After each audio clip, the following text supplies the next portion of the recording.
individuals, where we connect in. Welcome to another episode of Our Connection, the podcast where we connect with individuals, where we connect individuals with similar rare conditions, educate medical professionals, and strive to find treatments and clinical trials for the 95% of rare conditions that lack FDA-approved options. I'm your host, Joanna, and today we have a special guest joining us today. And once again, before we dive in, I'd like to remind our listeners that that this podcast is for informational purposes only. Please consult a medical professional before following any of the advice that may be discussed in this episode. For those listening on the audio only version, this is you may find some ads. I am finally monetized on the audio side. The other side, with YouTube, I am not, and so that one won't have any ads yet, except for their own stuff. But today we're welcoming back Jessica, who has previously shared her journey with two conflicting conditions, diabetes and homocystinuria.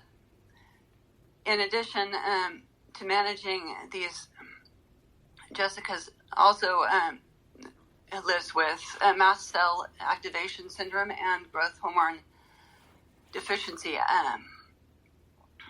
adding further layers to the complexity of her life.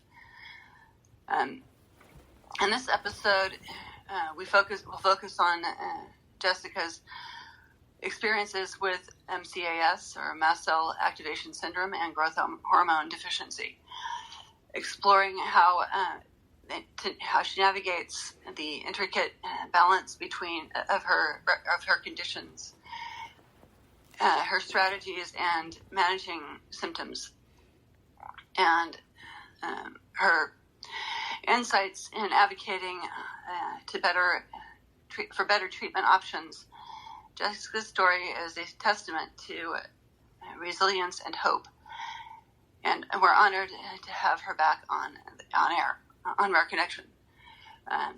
Stay tuned for an inspiring and informative conversation that sheds light on the realities of living with mast cell activation syndrome and growth hormone deficiency. Let's get started. So, first of all, can you explain what these two conditions are? So mast cell disease is a disorder where your body basically makes too much mast cells, and it causes your body to overproduce tryptase, which can cause your body to go in and out of anaphylaxis, which is a life-threatening allergic reaction. Growth hormone deficiency is a disorder in which is usually diagnosed as a child, but can be diagnosed as an adult. I was diagnosed as an adult. It affects the body's ability for the pituitary gland in your body that produces the growth hormone, which has a lot of effects on being able to function and your memory, and even the functions of all the other organ systems in your body.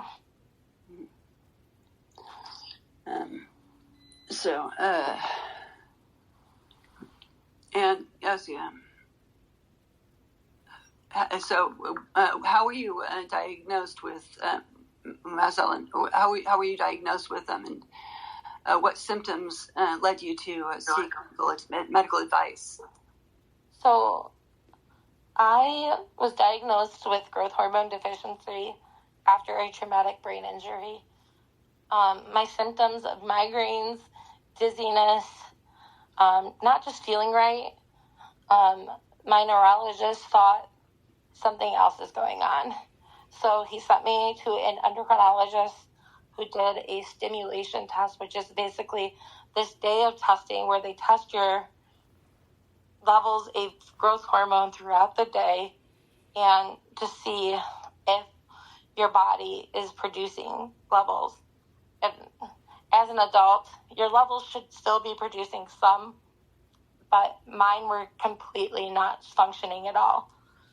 So that was the reason we ended up seeking medical help, was because of a neurologist that I see has very good knowledge about growth hormone deficiency. In regards to my mast cell, I had allergies growing up, but they weren't severe.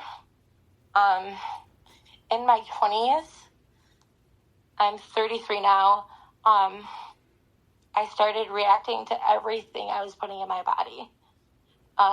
It would be different medications they tried me on because of my anxiety, or different foods I would put in my body, not knowing that I would react to them. And it was different. Like one day I could eat something, but that very next day I couldn't eat it. And it wasn't that I had an allergy to it per se. It was because the way my mast cell was. My mast cell levels were high that day. So it was 10 years of going to different immunologists, and allergists, and hematologists, and we finally got my diagnosis in 2019. And unfortunately, with this condition, there's no FDA cleared treatments. So it's basically trying to manage symptoms. And even though I have the diagnosis of mast cell, there really hasn't been much that changed in regards to it. Mm-hmm. Besides, the life expectancy tends to be lower for someone with mast cell. Mm-hmm. So so who diagnosed it? It was an immunologist out of Royal Oak, Michigan. Mm-hmm. And mast cell is one thing, you can test for it one day. Mm-hmm. There's multiple different forms. So some doctors only believe that it's genetics.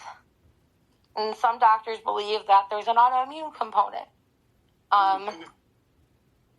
I had genetic testing done, and my genetic panel came back completely normal for it. However, both of my grandmas have the same symptoms I do. So I really strongly don't feel that that it is probably more genetics than autoimmune. But it was testing levels of tryptase, testing levels of methamphetamine, METAPHRINES,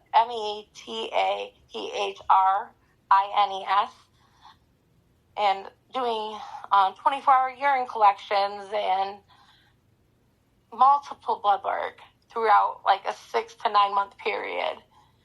But luckily, by the time I got to my immunologist in Royal Oak, he was able to say, okay, I just need a tryptase now.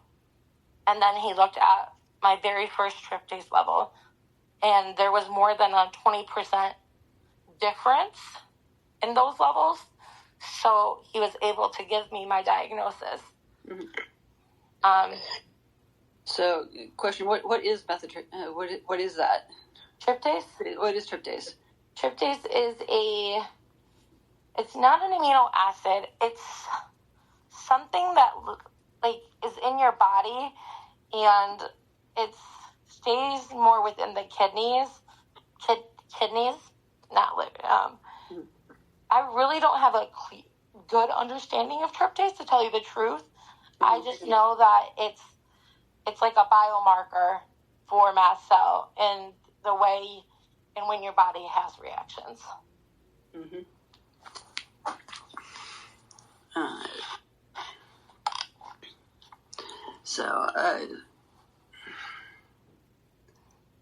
What are the most common symptoms of you experience with mast cell, and how do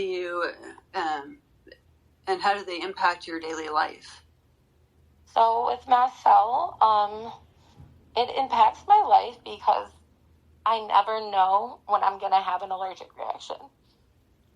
Just this morning, I was driving home from an appointment, and I started reacting and not knowing what I was reacting to. And so it's always being aware of your body and having a treatment plan with your doctors, because yes, there's no FDA cleared treatments, but there's ways to manage symptoms. So you take H1 blockers like Allegra, Claritin, those type of allergy meds. Yeah. H2 blockers are your Tagment, your Cimetidine, your Zantac, or your Pepcid. Those things all help reduce how much tryptase is in your body, but then that doesn't cut it for me when I'm in a reaction. I have to take oral steroids. I have to get steroid shots. Managing my condition can be triggers. It can be triggered by something as simple as an environmental thing going on. Like we have high pollen right now. Or something like an anesthetic they give you during a procedure can trigger a full-on mast cell attack, which I've been in for 3 months. I've been in and out of a big flare requiring hospitalizations, needing IV steroids and multiple breathing treatments, trying to maintain a level of being able to breathe and function. Stay with us. We'll be right back. Roe is dead. Supreme Court has delivered another blow to the Voting Rights Act. Despite growing dangers from climate change, tonight the U.S. Supreme Court curbing the government's power to fight it. The makeup of the Supreme Court, the decisions they have already handed down, and the cases they are hearing this year are not coincidental. So what is next? What can we expect from this chaos court and the networks at work to serve them up cases that will expedite their agenda? We'll seek to answer those questions, examining issues at the heart of the cases the court is currently deciding. Follow Grave Injustice wherever you get your podcasts. We're releasing episodes every Thursday throughout the season.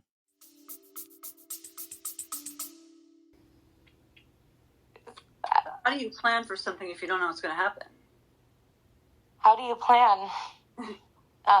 So I wasn't planning before my diagnosis. I didn't know what was going on. All we knew is I carried an EpiPen because of allergies. And an EpiPen is your first line of treatment when you are in a sign of an anaphylaxis, and mast cell symptoms can often mimic anaphylaxis or result in anaphylaxis. So that was the reason that it was so hard for me to get my diagnosis, is I was constantly having my throat swell shut. So we were requiring multiple IVs, IV steroids and IV things. So my levels were looking like they were normal, but they were normal because of IV steroids or EpiPens.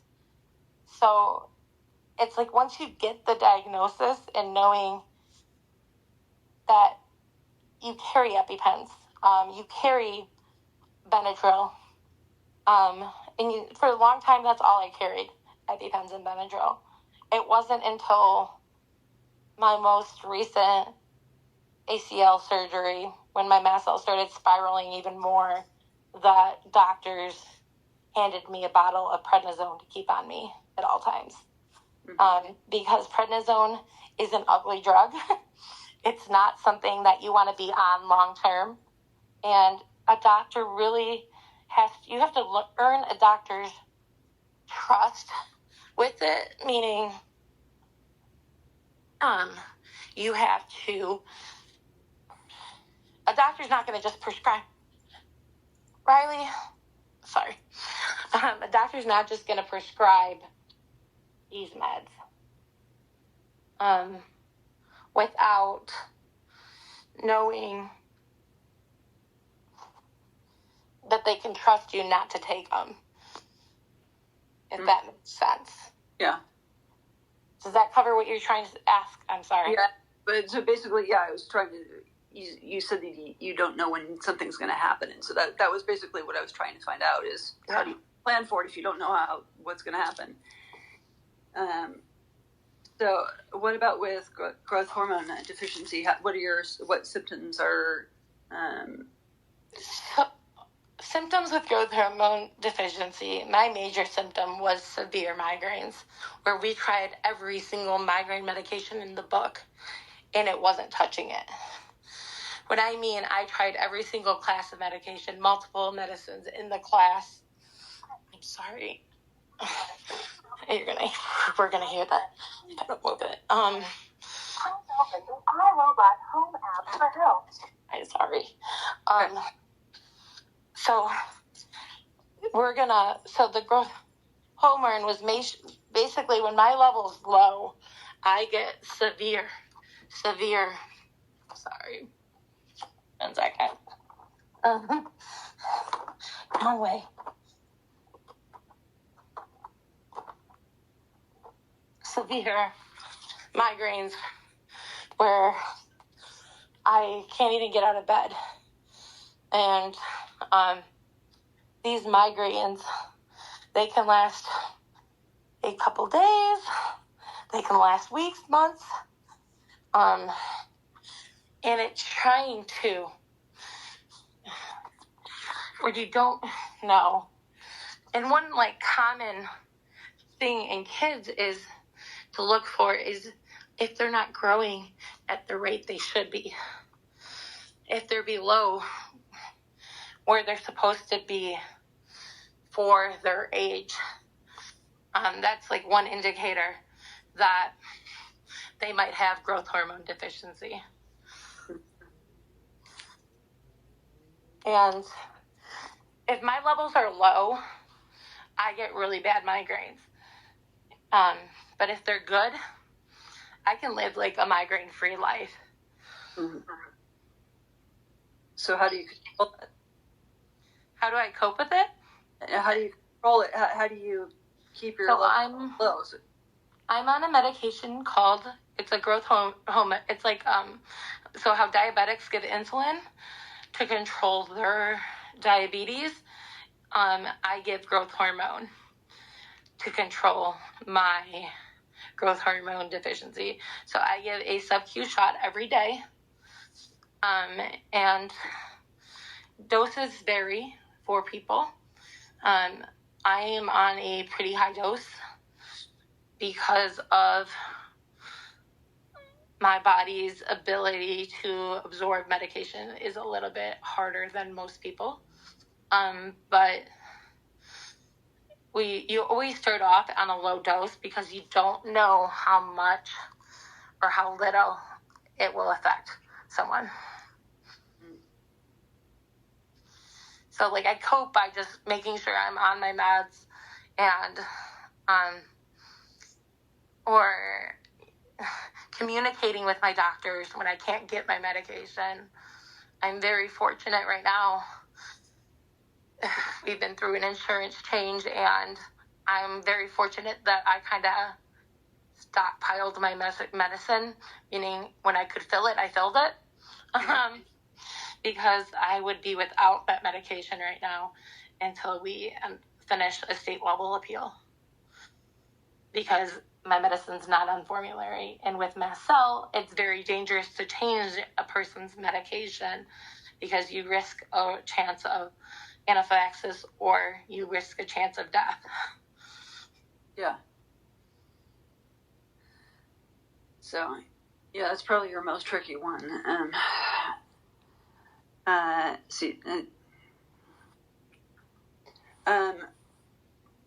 So have you identified any specific triggers that exacerbate your mast cell? So I can't be around like strong like odors, like perfume scents, like that will cause a mast cell flare where I might have an anaphylaxis episode or I might have a breathing episode where my breathing's not right. Mast cell can affect you in multiple ways. It can affect you like an allergic reaction, flush, redness, hives, throat swelling. It can affect you like with GI distress. It can affect you in other multiple different ways. Like I said, there's multiple different forms. Mm-hmm. And see, how do you manage to avoid these triggers? I manage to avoid my triggers by putting myself only in situations where I know that I'll be okay for the most part. If I'm going to stay at a hotel ahead of time, like I try to let them know ahead of time because like it is possible that you can like let them know and that they won't use perfume scents in that room for a week ahead of time, or they might, they will just use more friendly cleaning products that aren't going to set someone like bleach would send me into a flare, whereas something like Clorox might not.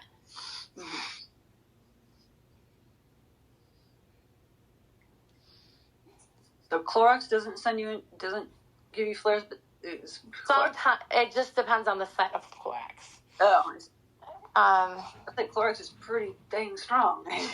So like the green Clorox bottle, I can't use, but like the lemon,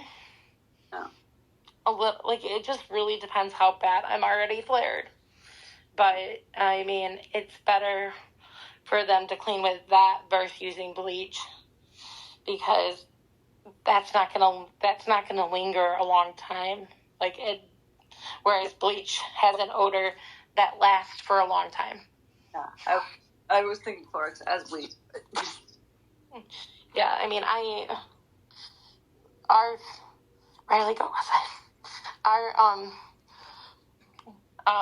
favorite Clorox that I can handle is this one. It's like a pink bag, and it's called Clorox Scentiva Disinfecting, and it's the grapefruit one. It has like the lightest odor. So I mean, my parents could clean all day with this stuff and it wouldn't bother me. But if they were to clean with like the green Clorox, I would have to be gone for 2 to 3 days. Yeah. So it's just really trying to, and then like fires, like campfires are another trigger for me. So even though like I love to camp, come evening time, I'm in our trailer. I enjoy our days outside, our days on the boat with family, but I do not participate in campfires, and we keep our windows shut at night.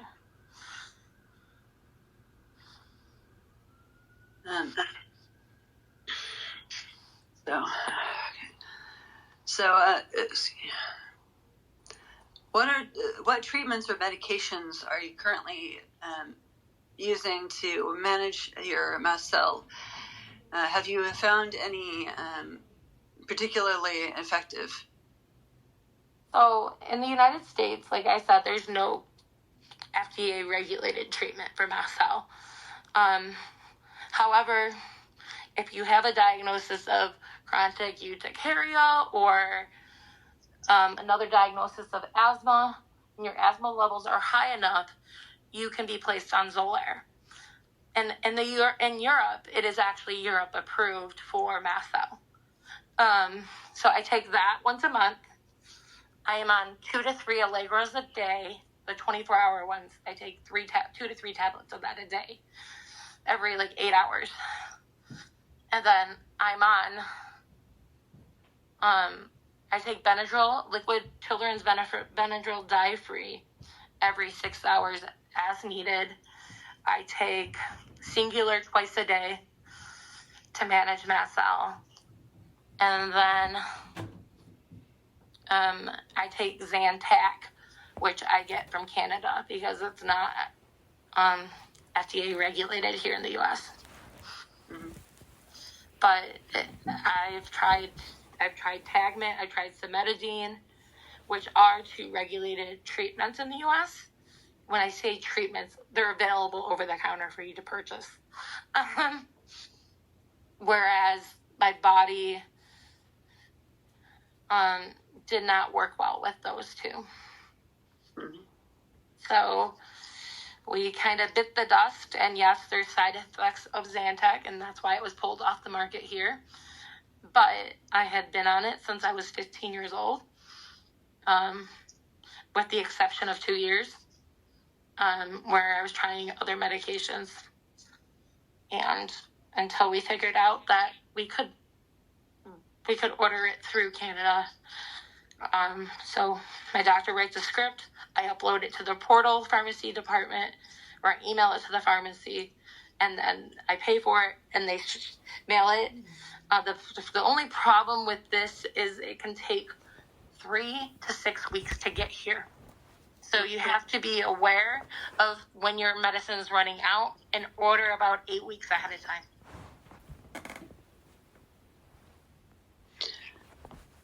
Yeah. And switching over to growth hormone, what kind of treatments or therapies are you using? You mentioned the shot. Are there any other therapies or treatments that you use for growth hormone? No, there's no other shot treatments. So there are multiple different manufacturers make growth hormone. I'm on Norditropin. I have been on Norditropin since my diagnosis. And then most of them are daily injections. However, Novo Nordisk came out with a once a week injection. But most insurance companies it's not on their formulary yet because it's only a year old. Mm-hmm.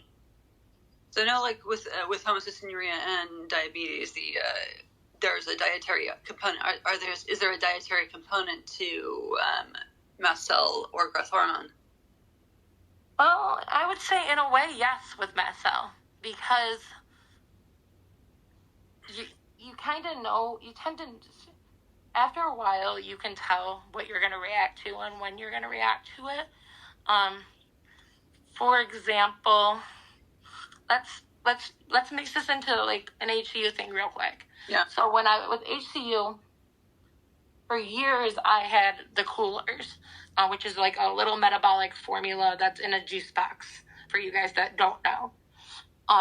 After being on it for 3 years, I started going into anaphylaxis anytime I started drinking it. So I was quickly taken off of it.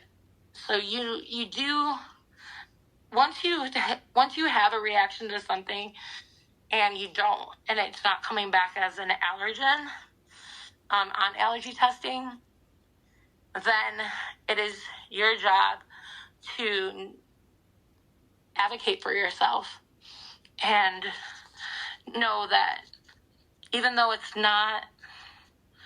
they're saying it's not an allergen, it's something to do with mast cell, because they could put me for a long time, I didn't test positive for peanuts.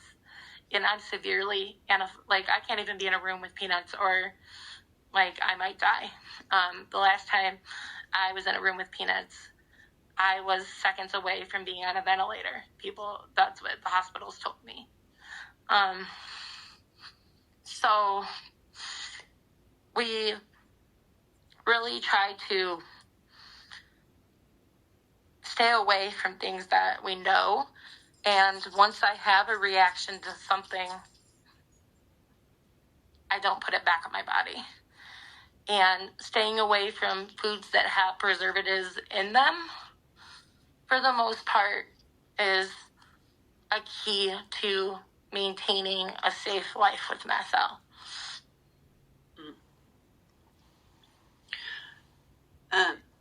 See.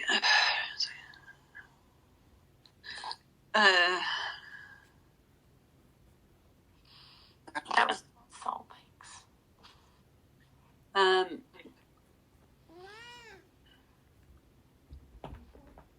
See.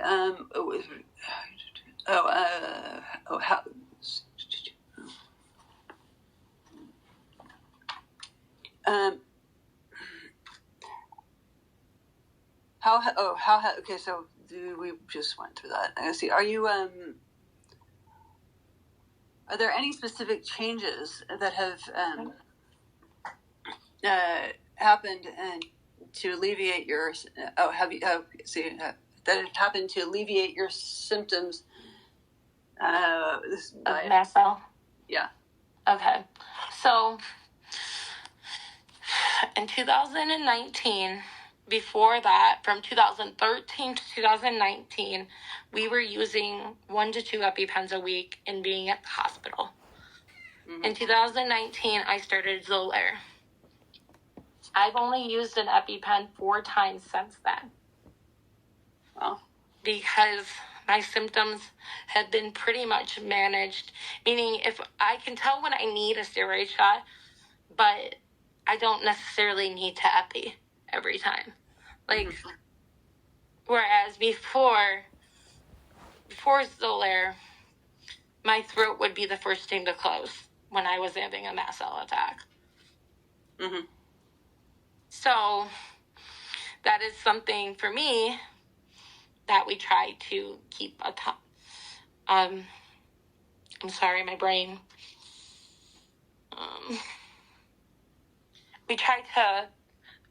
We will fight until my death to keep me on that medication.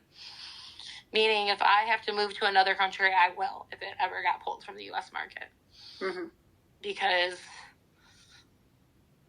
it's my livelihood. It keeps me out of hospitals. Like I said, we've had a total of only 3 hospitalizations since we've been on Xolair, which is the key component, is making sure that everything stabilizes. Mm-hmm. Sorry, walking around. My dog is acting weird. So that is the key component. Now I can't think straight. I'm sorry. You can ask me another question. Okay. Yeah. Conditions. I see. What? How does managing mast cell and growth hormone interact with each? How do mast cell and growth hormone interact with each other? Are there conflicts or synergies that in your? So they don't really conflict with each other. The only thing that conflicts with each other is the allergies you have for mast cell. For example, I have an allergy to glycine. Glycine is found in 2 growth hormone medications. So I can't take those 2, but I can take the one I'm on. So that's the only way it interacts. It's mostly mast cell interacts with HCU more than it interacts with growth hormone. Mm-hmm. Yeah.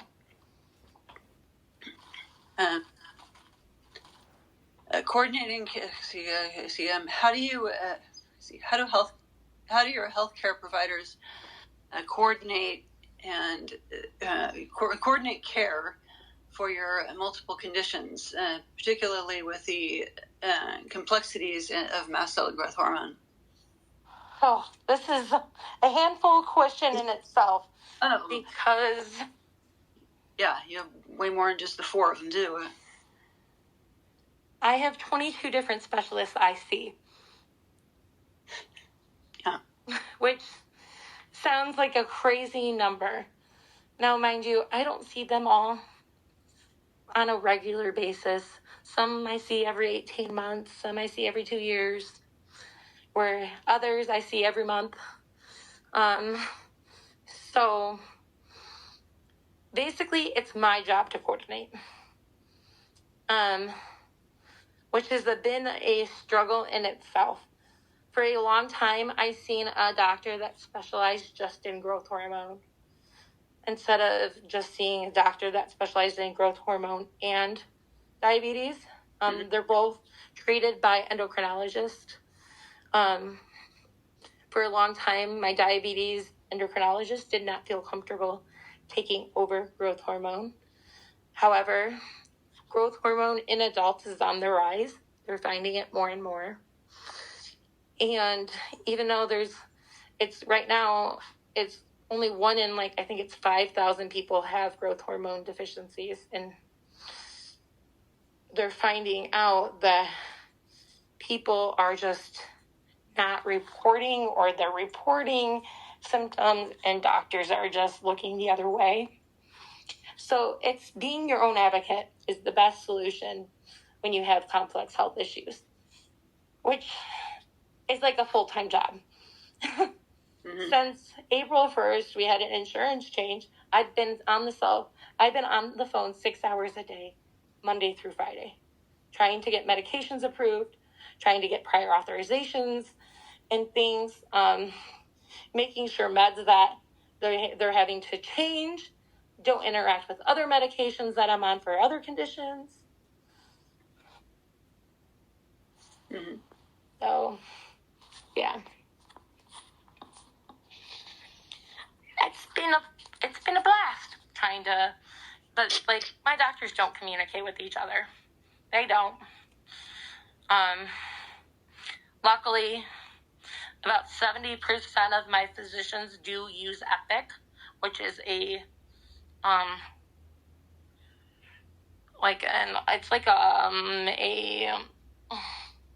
portal system for the major hospital systems here in Michigan. I don't know if it's elsewhere. I do know the Cleveland Clinic uses it as well. But it's making sure you do your due diligence. You don't wait for the doctors to call other doctors, because they don't have time in their day. Mm-hmm. Unfortunately, when you have mast cell, there's not a lot of mast cell specialists. So a doctor could be triple booked at the same time for that appointment. Mm-hmm. Which puts you waiting for a really long time sometimes, probably. Yes. I mean, like I said, we started on prior authorizations on April 3rd. Yeah. We've done 2 appeals on every single medication I take. I've been overbooked with doctors, with eye doctors before. It takes forever to get in to see them sometimes. Yeah. Finally. Come here. Condition. Okay. Let's see. How many? How does managing mast cell and growth hormone interact with each other? We just did this one. Okay. Support. What kind of support do you have you found most helpful in managing your mast cell and your growth hormone. Are there any specific groups of or resources that you would recommend to others? So, with growth hormone, it really, I don't have a support system with growth hormone. Mm-hmm. I joined a couple Facebook groups, but like I said, most people that are on growth hormone, they don't stay on it as adults. Mm-hmm. Because their levels tend to self-regulate after their childhood. That's how this becomes a rare case, is that mine did not regulate. But we weren't diagnosed as a kid either. And I was in like the top 90th percentile for my height. So that diagnosis was very challenging to get. But it's the truth. It's just being aware, and I'm sorry, I lost where I was. My dog's, she's about had it with me today. Yeah. The question, you said, how has... So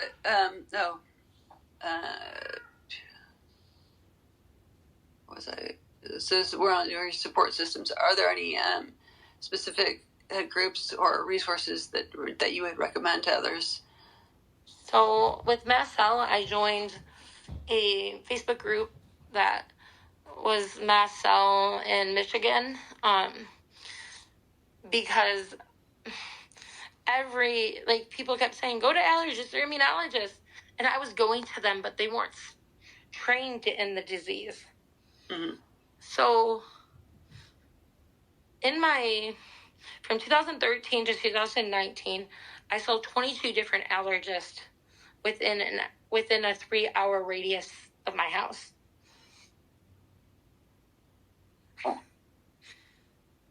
And only one other doctor besides my doctor I have now knew what mast cell was. Mm-hmm. So it's like, do your due diligence when you're researching. Join Facebook groups. Ask who they see. Ask, especially if you suspect a mast cell diagnosis. If you suspect it, join groups. Ask questions. Most part, everyone is willing to help, especially on the online platforms. And I'm willing to help. Like, literally, you guys can email me even. And if you guys have questions about mast cell or growth hormone, I can, my email is je7207688@icloud.com. You guys are more than willing to, you guys can email any questions you have about these conditions. I will try to help you as much as I can. If I don't know, I will try to help you navigate into a group on Facebook or a different online platform where you can get answers. Mm-hmm. Thanks. How do you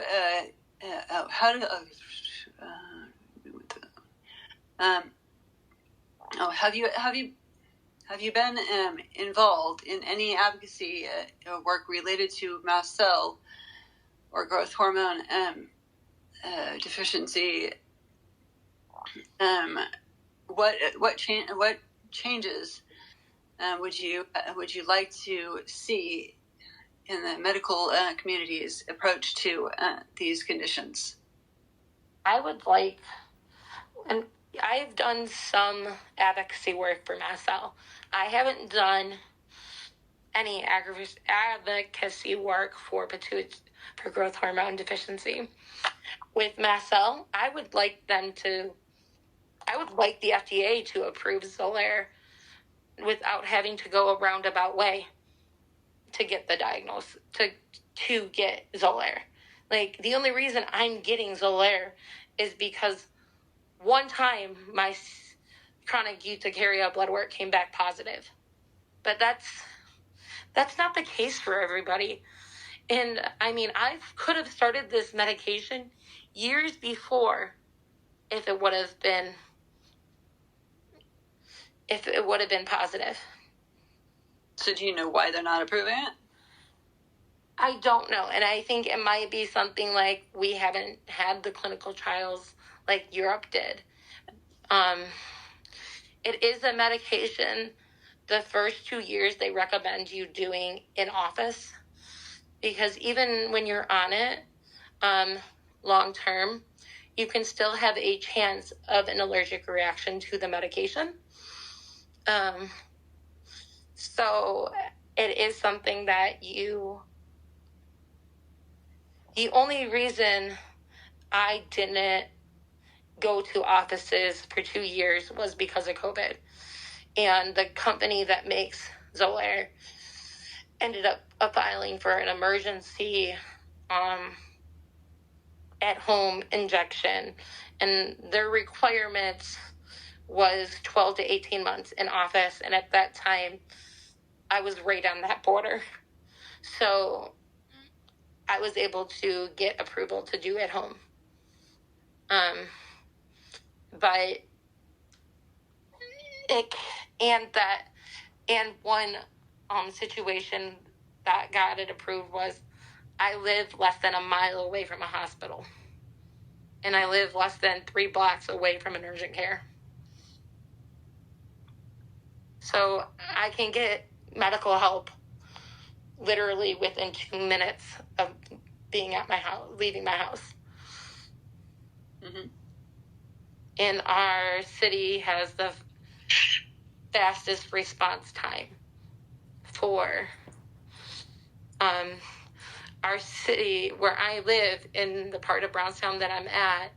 The response time is less than 90 seconds because I live one street over from the from like where the fire trucks are and the EMSs.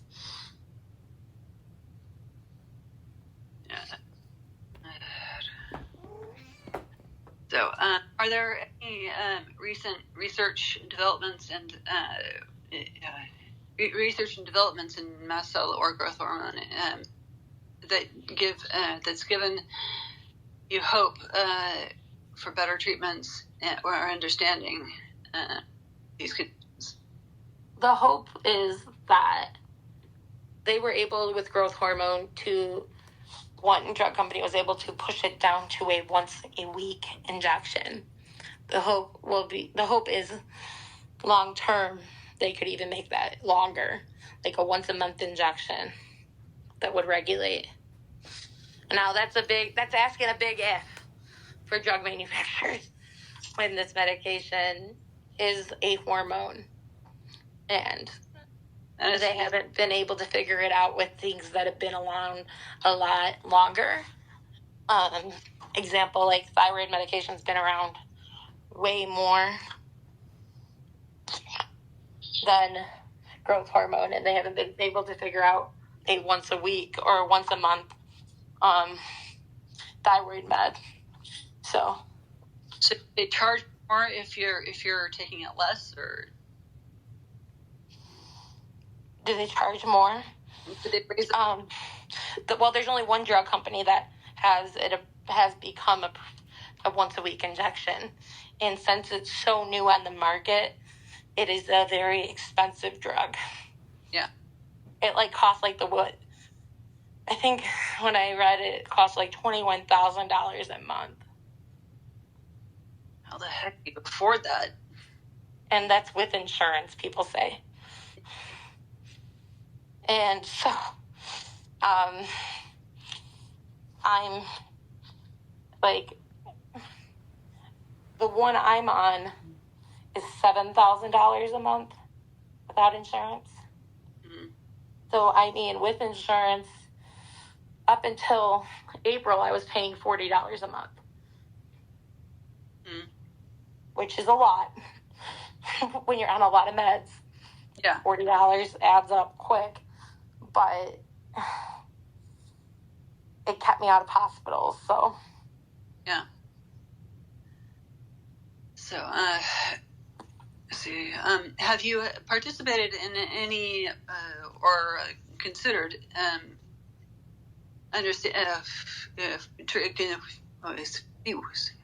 I know you're in a clinical trial right now with homocystinuria, so you wouldn't be able to be in one with the others. But that was the next question, is have you participated in or considered participating in any clinical trials for mast cell or growth hormone? So, like you said, I can't right now. However, have I been offered drugs from manufacturers that have been approved to track data? I've been offered it, but I haven't done it. Just because of mast cell. That is the reason why. They're treatments for growth hormone. And it's like we never know. Like with the clinical trial that I'm on for homocystinuria, I'll be fine one day and giving my medicine, but then 3 weeks later, I'm in a huge attack, like redness, hives, and there's nothing, no change. So mast cell is a very unpredictable disease. Yeah, I mean, if you could find something for mast cell, I'd be probably going for it over homocystinuria. Yeah, but like right now, I want to stay on HCU treatment because it's had so much better effects on the HCU side of things.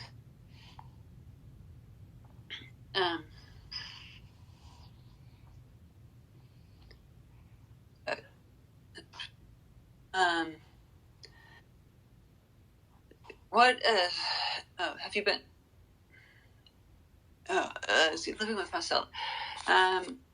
What is the best, or what's been the biggest challenge and success in your journey with mast cell growth hormone? The biggest success that I had was from 2020 until February of 24 was only having one hospitalization. That was the biggest success with mast cell, was learning how to manage the disease. And when your body, you have to be extremely careful with mast cell, with anesthetics. And if your anesthesiologist doesn't know, like there's certain medications they should never give you with mast cell. And if they give it to you, they can cause other medicines in your body to last longer in your body. So,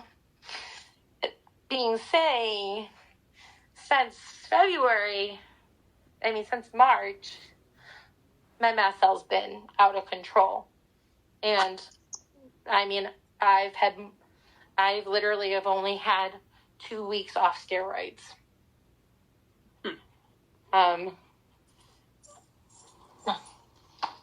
Overall. Meaning I might be off for a day or two and then all of a sudden I'm right back into an attack. So these conditions can be very dangerous, and the biggest success is learning how to manage the condition. And once you learn, is being your best. Like I said before, you need to be your own best advocate. Now with growth hormone, it's not missing a dose. If you miss a dose, you'll have a migraine that very next day, because growth hormone doesn't stay long enough in your body when you're giving a hormone injection. Mm-hmm.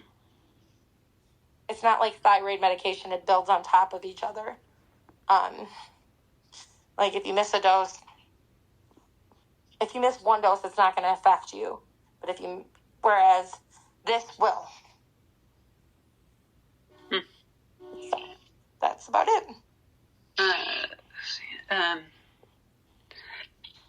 What advice would you give someone who has recently been diagnosed with mast cell or hormone? What piece of advice would I give? With either of them. So with mast cell, I would say be your own best advocate. Be stubborn. It's okay to be stubborn. Mm-hmm. It's okay to advocate for yourself. It's okay for you to yell at insurance companies when they don't understand how one thing can cause a deadly reaction. It's okay to educate them. It's okay to educate yourself. But don't just be reading Google. Read articles from like the Cleveland Clinic and Mayo Clinic and Boston Children's and John Hopkins or NIH. Like, those are reliable sources. Everything else, I just throw out the window because it's not reliable. Like I said, I said my email earlier in the video. You can email me if you have questions about mast cell. Now with growth hormone, how I would say is, unless you're comfortable when you turn 18, don't go off of it.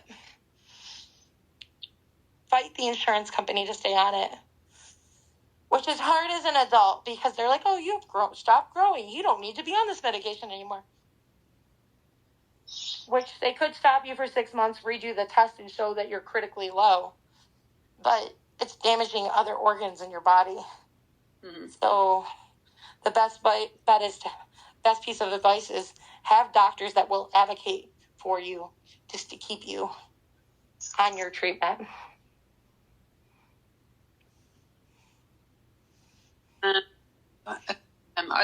Is there anything else you'd like to share about your experience with mast cell or growth hormone, and any messages that of encouragement for others?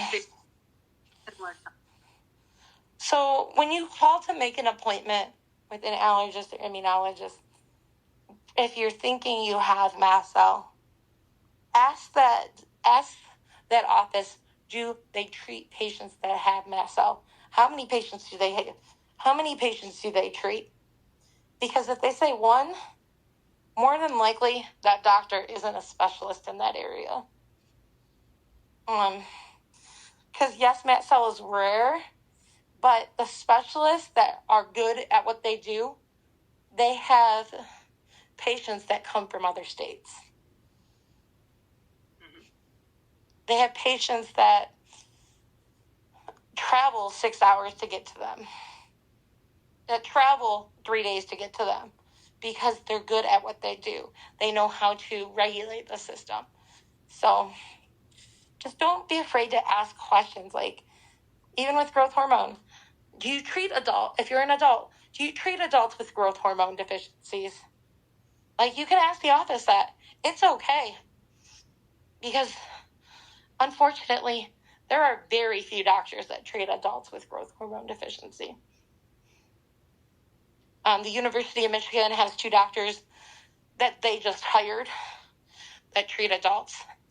But for a long time, even at U of M, they did not believe growth hormone deficiencies were a thing in adults. They did not believe that it affected adults. Mm-hmm. And I think part of the reason they started to believe was how much my symptoms went away in being treated at the university for so many different things. And my doctor is documenting how things changed. So yes, there's doctors out there, but you will have to do your research to find one. And growth hormone in adults, most people don't have an issue, but if they do, it's because of some underlying thing. For me, the underlying thing was head injury that made them look at growth hormone. But like I said, growth hormone is rare, and it's even more rare in adults.